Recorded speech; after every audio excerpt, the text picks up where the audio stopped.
This is what I call the motorcycle scooter. A couple months ago, I reviewed the DX5, and that was the exact feeling I got. Will this scooter be the same? Big shout out goes out to iScooter for reaching out to me and asking me to review their brand new electric scooter. This is the DX5 PRO. In this review, I'm gonna go over everything there is to know about this electric scooter. But first, let's get started with the specs.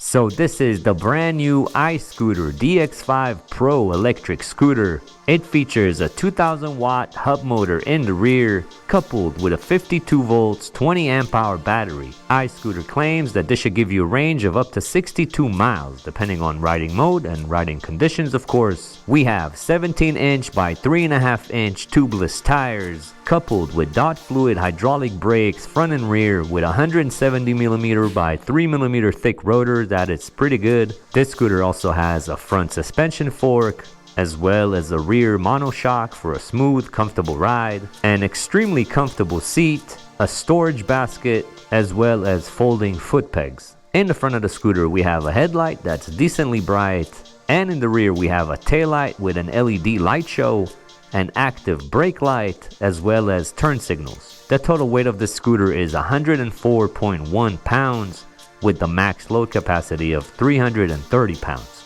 And up on the handlebars we have our rear brake, our full twist throttle, mode selection button, and traction control. In the center we have a massive 9-inch color display, and on the left side we have our front brake, our headlight switch, turn signals, and a horn. And that's pretty much it for the specs. Now, as far as the price, this current DX5 PRO model goes for $899, and I will have a discount code for you guys. That'll be in the description down below, along with a link and in a pinned comment to make your life easy. Now, I had a blast reviewing the regular DX5 model, and I can't wait to try this DX5 PRO. So let's jump straight into our speed test.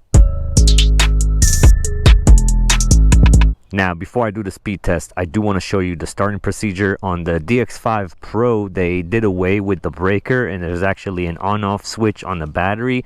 I'm not sure you're going to be able to see it, but it's right there next to the charge port. You got to flick that on.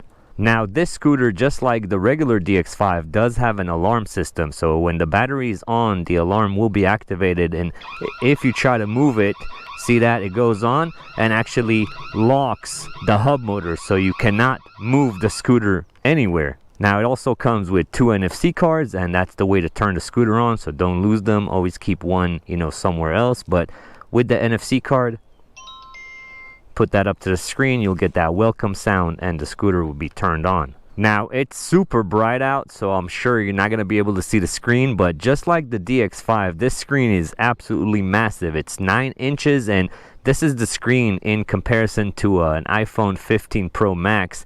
It just dwarfs it. It's a massive screen. And this scooter does have 4 different speed modes, and you access them by hitting this S button, so you can go through 1, 2, 3, and 4.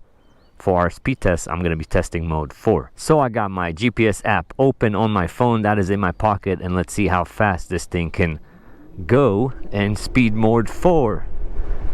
Now, the old DX5, or not the old, the regular DX5, I should say, with that review, I was able to get to 31.3 miles per hour. They advertise it to go 35. This DX5 PRO is advertised at 38 miles an hour, so if I can get anywhere near 35, I'd consider it a success. And this hub motor is extremely quiet, I'll tell you that. It's extremely smooth. The scooter does show 38. I'm just gonna keep on going till the end of this street. That felt quick, I'll tell you that much. But let's see our results. All right, beautiful. So my GPS app clocked us at 35.4 miles per hour. So 35.4 with my weight on it, 160 pounds. If you weigh less than that, you might be able to achieve a higher top speed. And I did run out of room, so perhaps if I had more room, I might be able to get maybe a half mile or a mile per hour faster. But like I said, if I can get anywhere near 35, I'd consider it a success. So as far as I'm concerned, that was a successful speed test. As far as the riding experience goes, man, it kind of brings me back to the regular DX5. It's such a unique riding experience. You literally feel like you're riding a motorcycle, especially with these rear view mirrors over here, the full twist throttle, these brakes, motorcycle style, dot fluid hydraulic brakes. The way you're sitting feels like you're riding like a Vespa or something. Really nice. Now, since the battery is sitting so low on this scooter, the center of gravity is insane on this thing, and these tiny tires and wheels make it so nimble and agile. It's like it almost doesn't weigh anything. It feels pretty good and pretty solid. Let's see how stable this thing really is. Woo! Flew up in the air. Went over a bump at high speed with no hands on the handlebars, and that thing stayed straight as an arrow. Pretty good. Now, as far as the brakes go, we have dot fluid hydraulic brakes, 170 millimeter rotor by 3 millimeter thick, if I'm not mistaken. They feel pretty decent. I'm making my way up to about 20 miles an hour, hitting the brake in 3, 2, go. Oh, wow, dude. That was excellent. Those brakes were really good, and we're looking at an estimated stopping distance of about 10 feet from about 20 miles an hour. That is excellent. The brakes are really good on this thing, and they definitely add to the overall riding experience. So this is our suspension over here. Look at that front fork go. It's generic, but it actually feels pretty decent, and that rear shock, very nice, seems to suit this scooter.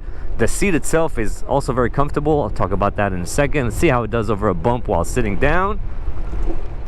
Okay, decent, a little bouncy, but decent. Let's try another bump over here while kind of standing up. Oh yeah, that felt a lot better. Pretty smooth for this type of scooter. Now this thing is definitely not built for it, but let's try a little curb hop over here. Yeah, definitely did it. And again, this thing is definitely not meant for doing jumps, curb hops, or anything like that. This is more of a commuter. For regular commuting and road riding, the suspension is perfect. So I'm 5'8", 160 pounds, and this is what I look like on the scooter. The sitting position is decently comfortable. I can kind of sit upright and have no problem. The handlebars do have a rise to them. As far as the foot pegs though, I wish they're like maybe an inch or two lower, but it's not the end of the world. It's not like it's crazy uncomfortable, and I got plenty of room over here. Now I do want to show you the seat real quick. So this is our seat over here. Now it is fairly short, but it does get wider towards the back, and it is extremely comfortable. Hopefully that comes across on camera. A lot of foam over here. Overall, pretty nice size and fit. Like I said earlier in the speed test, we do have 4 different speed modes, so you can take it easy and conserve battery, or go all out. Now I want to show you the throttle curve. I'm going to lose all my speed here, and look at this. I can barely twist the throttle, and this thing is gonna register my input and literally make this thing crawl, which is pretty good. It also has a pretty good turning radius, and then when you need that power, this thing just gets up to speed fairly quickly. Now it's not the fastest scooter in the world, but it gets up to a decent amount of speed. Now we do have a full twist throttle, which I prefer. Definitely adds and ties into the whole motorcycle vibe I was talking about, and the actual curve on the throttle too is also pretty nice. It's pretty linear, so I like that a lot. This thing also has electronic ABS or regen, which is also good to have, but at the same time it is very subtle, so it's not super strong where you let go of the throttle and it kind of yanks you forward from braking. I like that. And as far as power, I mean, look at this. This thing just wants to lift up It's a pretty big and powerful motor, and it is dead silent. All hub motors are quiet. This is extremely quiet, just like the DX5 regular version. Overall, great tune. Now we've arrived at what could possibly be the toughest test on this review for this scooter. Talking about this hill climb, I'm going to be in mode 4, of course. Let's see what happens. Now, on their website, iScooter claims a 20-degree incline.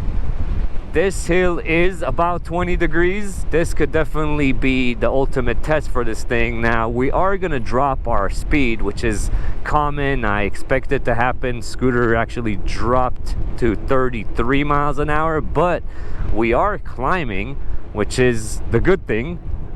And it definitely managed to climb this 20-degree incline without any struggle. We didn't lose that much of the top end, which is surprising, and that lets me know that this thing can definitely conquer even more than 20%. I guess they claim 20% just to be on the safe side, but this thing's got some power and torque to it. That is impressive. So if you live in an area with hills, or hills are a part of your commute, you kind of have a general idea of what this thing is capable of.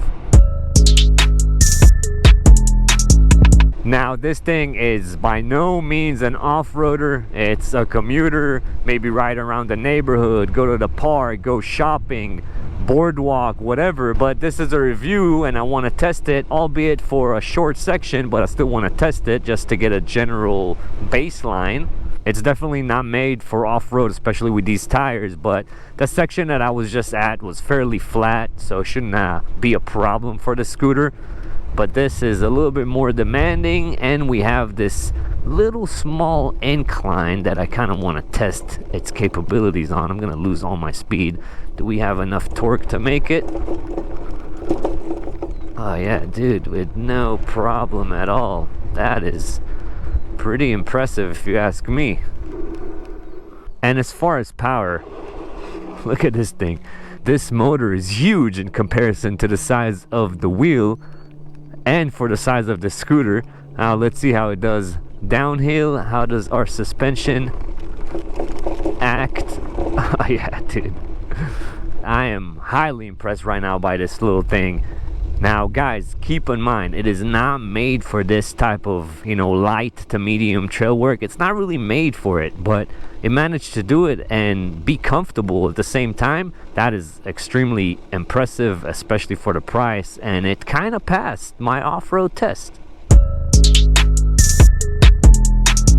So what do I think about the iScooter DX5? Let's do things I like, things I don't like, and is this thing good value for money or not? I'll start with things I like, and the list is long. I'll try to be quick. I like the way this thing looks. It is very nice and futuristic. Definitely better looking than the regular DX5. The DX5 is nice, but this is on another level. I love the tire setup. I like that motor, super quiet, a lot of torque, a lot of power, and honestly, feels like it can give more power than it's actually delivering. So that's something to keep in mind. I love those brakes, high quality. I like that suspension as well for road riding and stuff like that. It is perfect. Again, this is not an off-roader, so for road riding, excellent suspension. I like that huge screen, very nice. That seat is extremely comfortable. The basket on the bottom just gives you options, very good to have. And that headlight, pretty bright, having a tail light, brake light, turn signals, very nice. And those mirrors, like I said, definitely adds to the whole motorcycle vibe.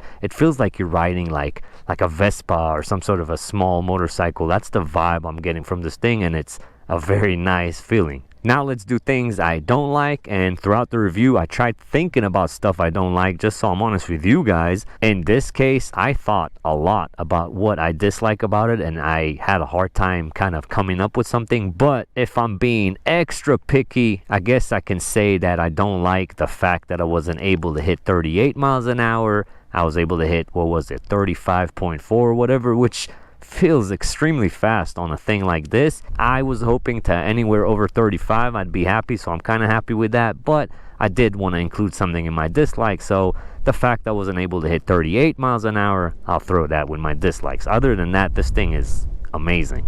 Now, a few questions. One, is this thing good value for money or not? And two, is it worth the upgrade from the DX5, the regular version? So let's start with the first one. Is this thing good value for money or not? We're talking $899 for everything that you're getting here. I personally think it's a great deal. Now, I will have a discount code for you guys to make things even better. Highly recommended. And with my discount code, amazing value for money. Now, for the second question, is this worth the upgrade from the DX5? So the regular DX5 is $699. Let's call it $700. This is $899, $900. So $200 difference. For $200 difference, you are getting more speed, and you're getting a 52 volt system. You're getting 2000 watt instead of 1500 watt. So if that stuff is important to you, for $200, I think it's worth the upgrade. If you don't care about the speed and none of that stuff and the way it looks, then don't upgrade. I personally think this one looks a lot better, a lot more modern, and definitely worth the extra $200. Now, I'm pretty sure I was able to go over everything there is to know about the iScooter DX5 Pro. I appreciate you guys watching as always, and I'll catch you on the next one. Peace.